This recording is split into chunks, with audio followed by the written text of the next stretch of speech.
So agenda for today's session would be we'll be looking at importance of indexes. Then we'll see index arrays or index objects. Then we'll see negative index slicing. Then we'll see range of indexes. Then we'll basically see can we basically change index once it got assigned, and we'll see how can we do that.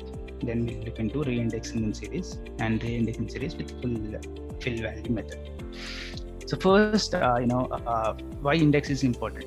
To access any element in series or data frame, we use index. So that's why indexes are, important in pandas. Now let's quickly see, index arrays or index object. How can we do that?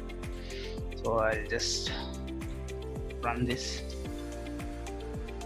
So I'm just importing pandas as PT, and from pandas I'm importing series or rate frames. It's running.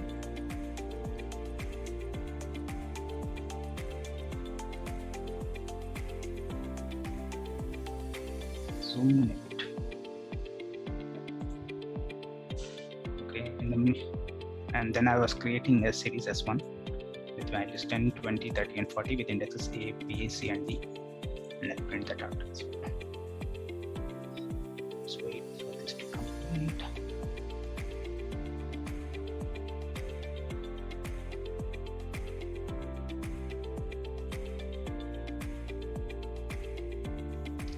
Okay.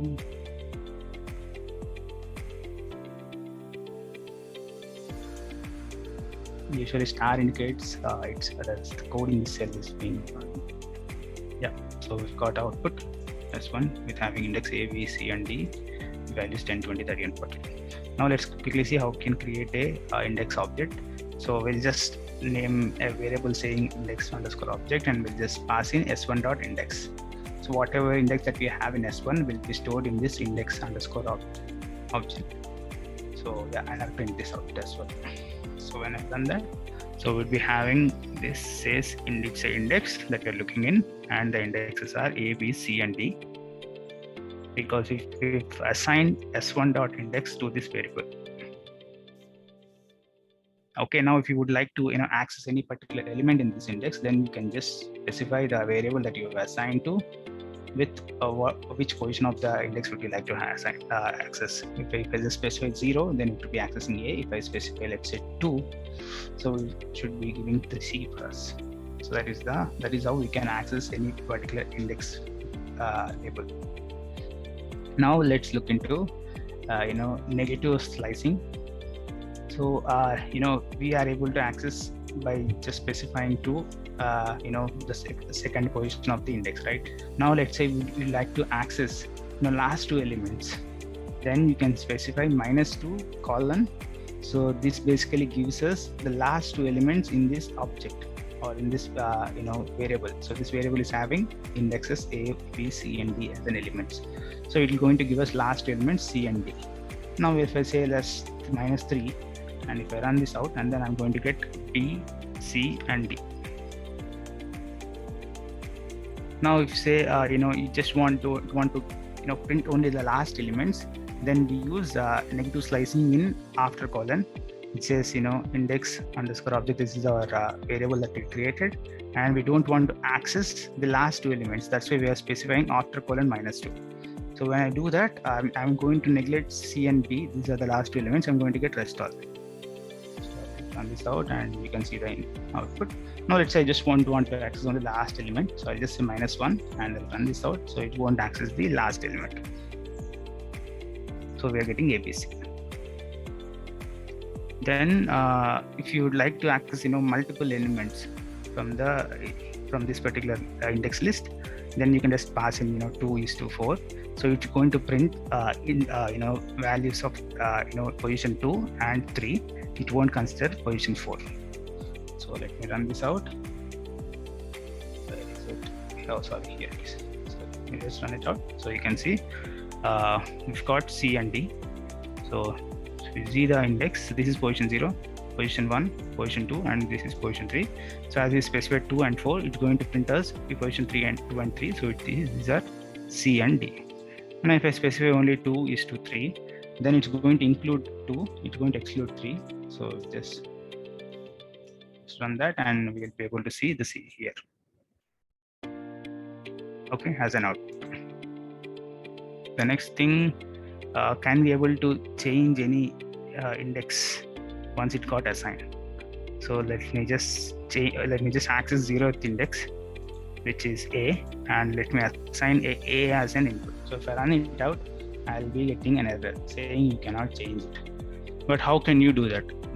There's an alternative way where we can just change the index once it got assigned.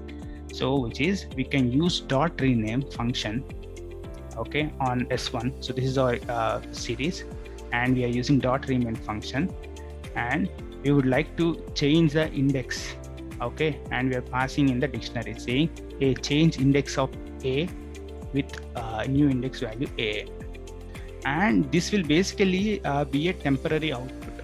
So when you just print this alone, we'll be having it as a temporary output. So let me just show it to you. So I run it out. So I'm printing S1 as well this complete command. So here it is. Now if you see, S1 is A, B, C, and D, and S1 dot rename is basically A, B, C, and D. And even after this, if I print S1, it will be same A, B, C, and D. So whatever that you have it in here is just a temporary output that we are getting.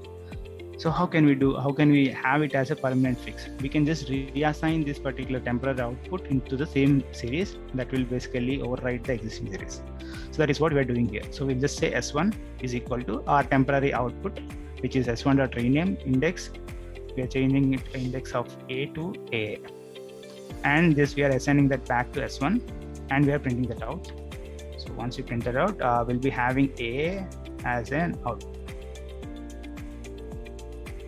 That's on that. Then the next topic would be reindexing the in series. So we can use dot reindex function to basically reindex our series. At present, we are basically having A, B, C, and D. Now let's say I want to have a new indexes for this. So I'll just say I'll pass in S1.reindex and open bracket, and here we are just passing the array.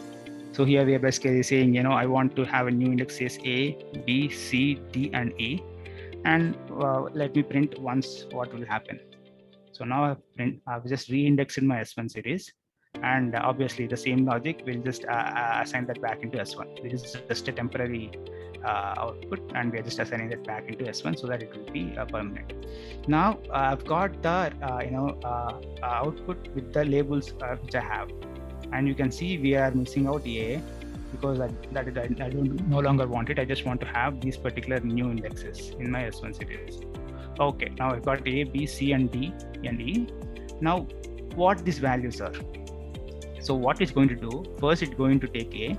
It will try to see whether is S1 series before is having A index. So it's not having A index. So it's just giving us NaN. Now it's going to take second variable which says B. We'll try to find whether it's got the same index in the previous S1 for this step to apply. So it got here. So it just takes this 20 value and have it in here. Similarly, C. So C we are having it here, so it just takes 30. D we are having it here, it takes 40. And E we are not having, so it won't take E, and it will just have NaN. So that is how you can have you can reindex the series with the new index values that you have.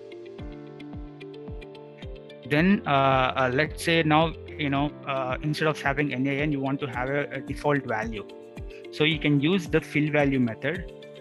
So the syntax would be the same. So we'll just use the dot reindex function on S1, and we'll just pass in the values that index that you want to have, and we'll just say fill value. What is our default value that you want to have it here? I just want to have a default value of 100. So I'll just run it here. Now I've got the default value of 100 only for F. Why?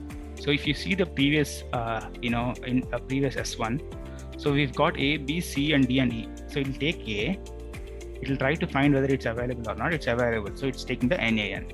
B is available, C is available, D is available, E is available, but F is not available. So for the indexes where there is no, not available in our previous S1 function, that particular value will be filled with the fill value that you specify in here. So in this case, F is not available in our previous S1 function. So that is the only index that is getting filled with 100. So yeah, any doubts or any questions as of now?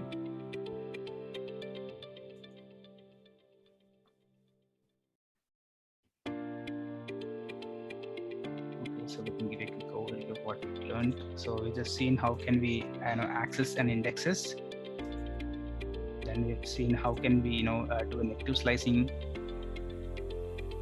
And we've seen into how can we change the indexes once it got assigned.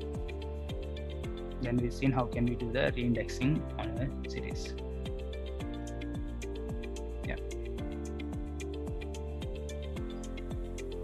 If you have any questions, I'm open to take them.